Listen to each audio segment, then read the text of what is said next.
Well, it turns out that the Global Link opened one day early. However, I can't seem to get into the Dream World right now.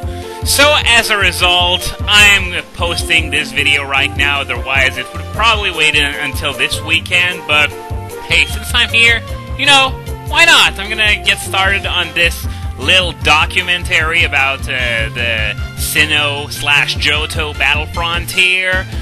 I won't be covering it again when I do Soul Silver, by the way. I'm going to skip it entirely because it's the exact same thing.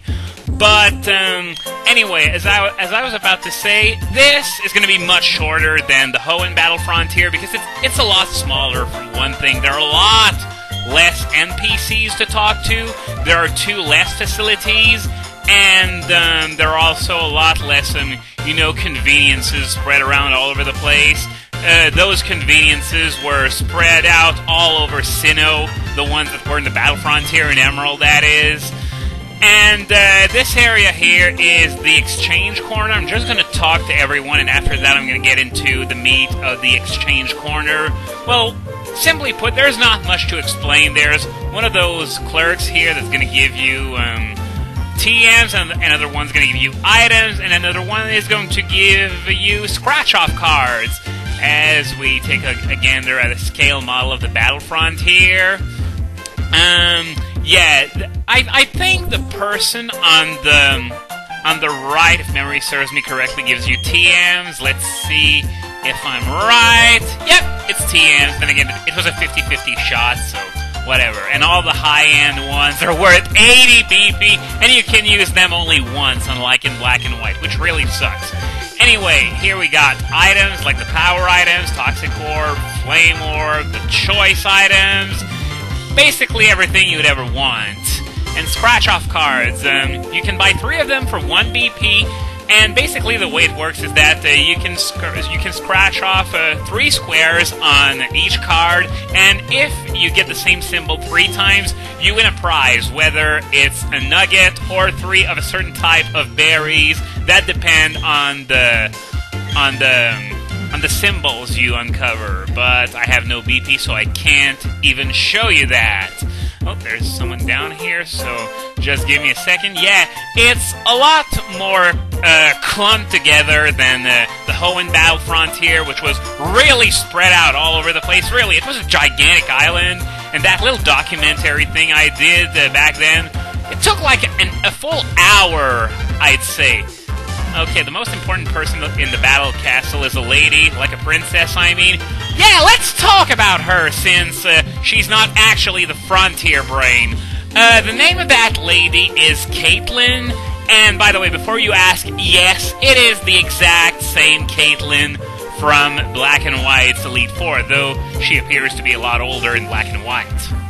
And before I get anything started, keep your timeline theories in your pockets. Because the only thing that's dorkier than a Zelda timeline debate is a Pokémon timeline debate. But as far as this game goes, all Caitlin does is boss the butler around. The butler happens to be the Frontier Brain of the Battle Castle. She's all like, give him CP and kinds of stuff like that. She doesn't actually battle you, and it's widely theorized that the explanation is given in Black and White. Because the thing about Caitlin is that she has psychic powers of some sort, but when she loses a battle, she loses control of her powers, and simply put, bad shit happens. So this is why she doesn't actually fight you in Platinum and Heart Gold Soul Silver. Now, this is only a theory, it's nothing official, but it actually makes a lot of sense when you think about it. And another thing about her is that she suffers from an inferiority complex, because no matter how hard she tries, she can never seem to be able to beat Cynthia. And combine that with the psychic hiccups from earlier, and you got a recipe for disaster.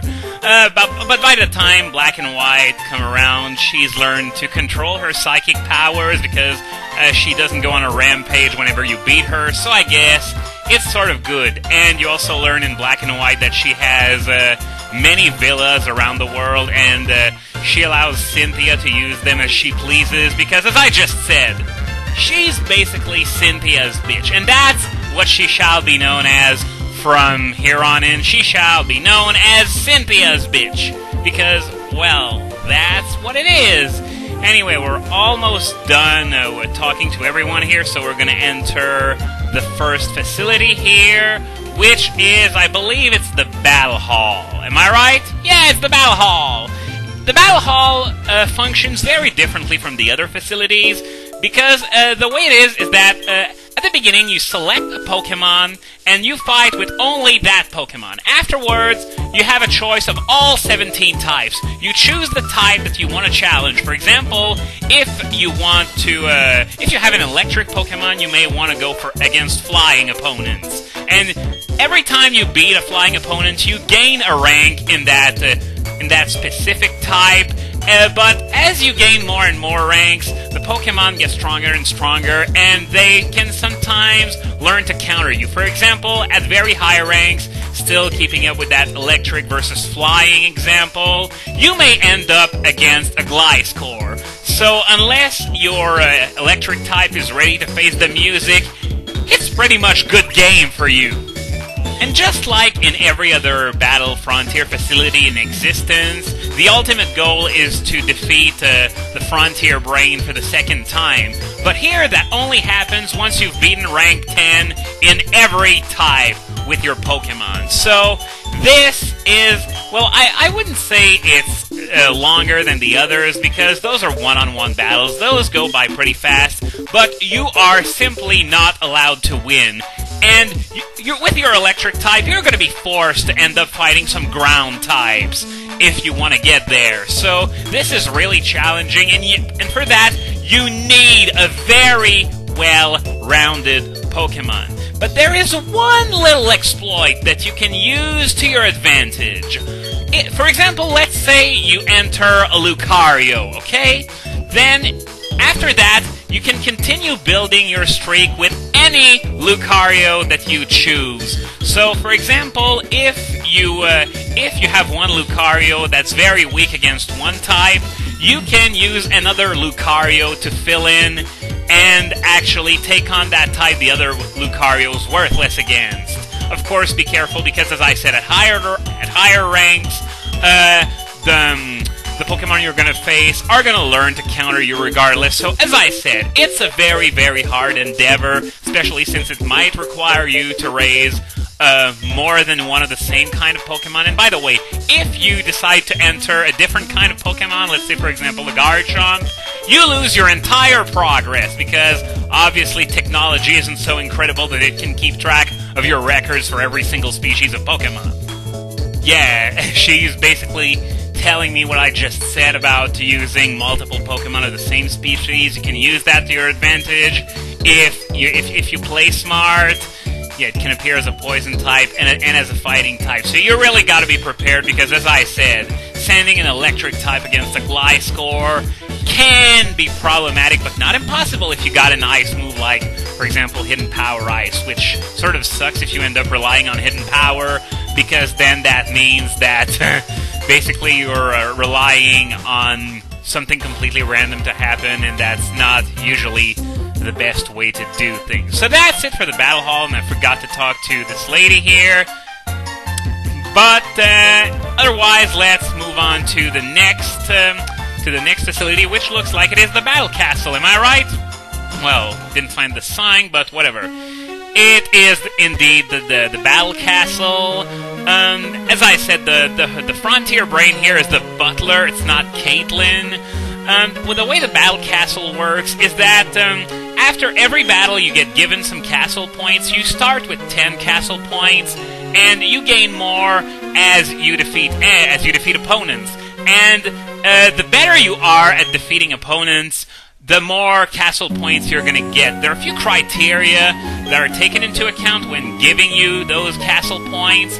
I'm going to refer you to Bulbagarden for this one. I'm going to put a link to the page in the movie description so that you don't have to look all over for it. But basically, what you can do with those castle points, you can buy all kinds of stuff that's, once again, on a list at Bulbagarden. I'm not going to tell you everything you can do because the list is absolutely unending.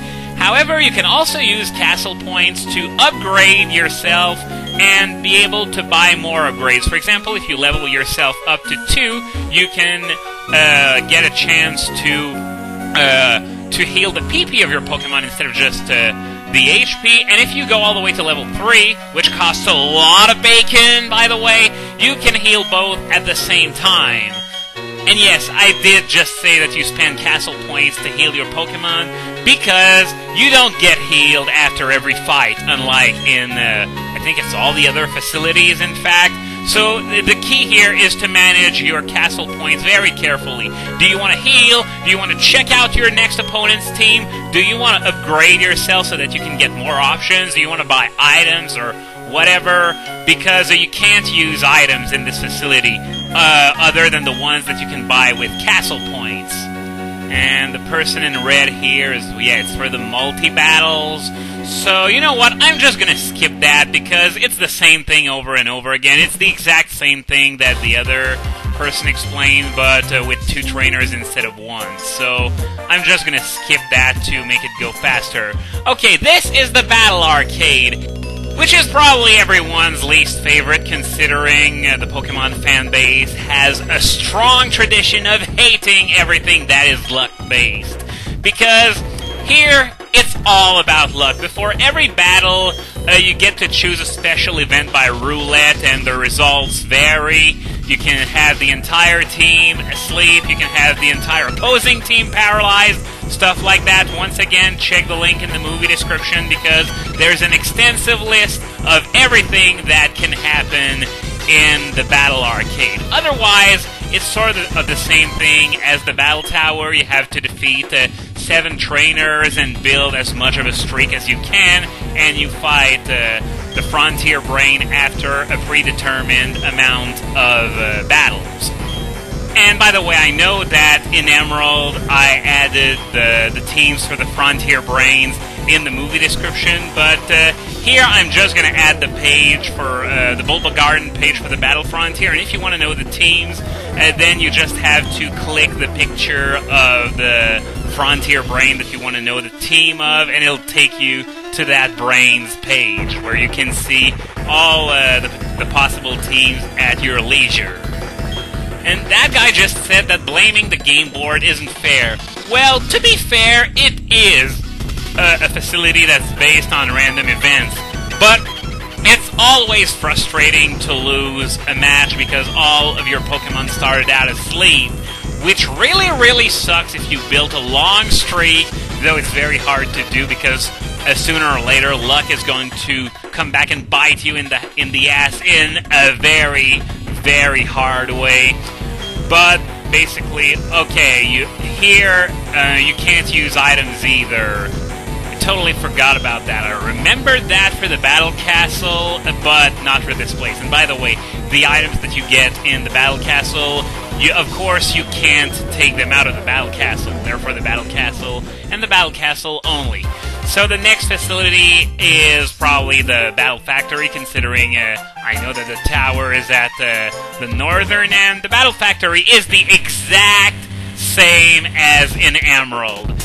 You start out with a team of rental Pokemon, and after every fight you get the opportunity, if you want to do so, to trade one of those rentals with one of your opponent's Pokemon, which are also probably rentals.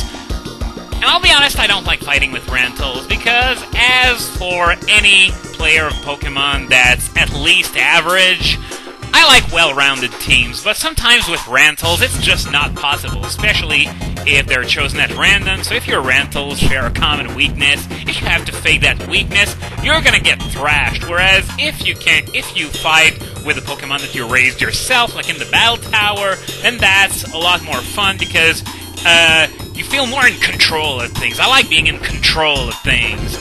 Anyway, that's the Battle Factory in a nutshell. So in the next video, I think all that's going to be left is talk to the clerk here, and after that we're going to head off to the Battle Tower, and after that it's already going to be over!